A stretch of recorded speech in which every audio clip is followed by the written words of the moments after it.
2 funding rounds, 1 bankruptcy, an amazing event you should go to, and a birthday party. All of this in 3-Minute Friday for this week.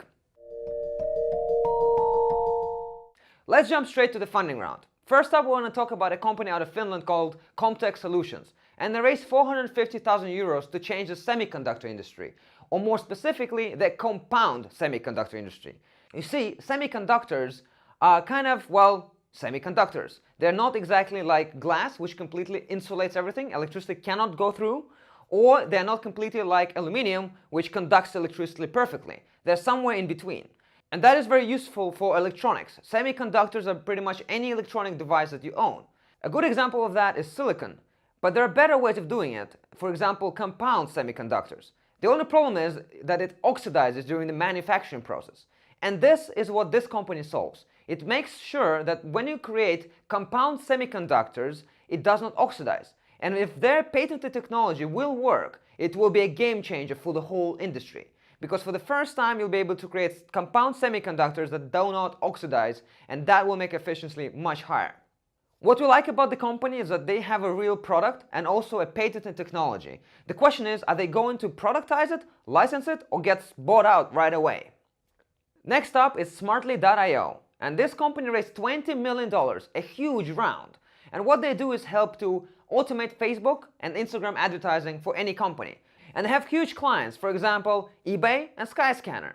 The interesting part about this round is that it seems like it's not actually a financing round, because the money that they got, according to the CEO, will make sure that they'll need to do an IPO or sell out, because it's actually going to the employees. And everybody at the company is a shareholder, according to the CEO. So this is kind of a reward, because they have been profitable for 2 years. And this is a cool example of what I've been talking about in previous series, that if you're actually concentrating on making money instead of raising money, then at some point when an investor comes along, you can say, hey, I don't need the money, but I'll sell a part of my company to say thanks to my team and also to help the founders feel better.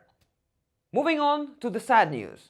Solo, a company out of Helsinki that was going to reinvent computing itself, filed for bankruptcy. And I know the CEO quite well, and I was really believing in the idea of the product, but I was always skeptical because it's a huge endeavor to take on Apple and Google at this stage.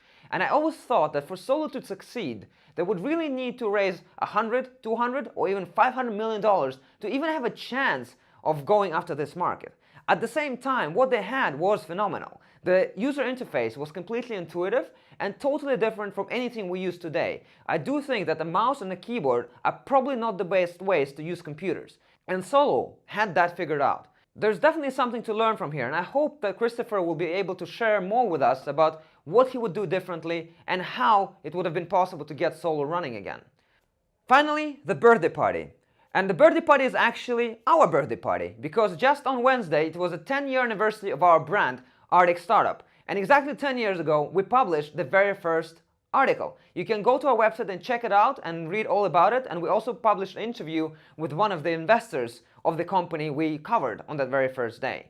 Soon, there will also be some news about how we are going to change our media to make it much more interesting for you guys. Stay tuned.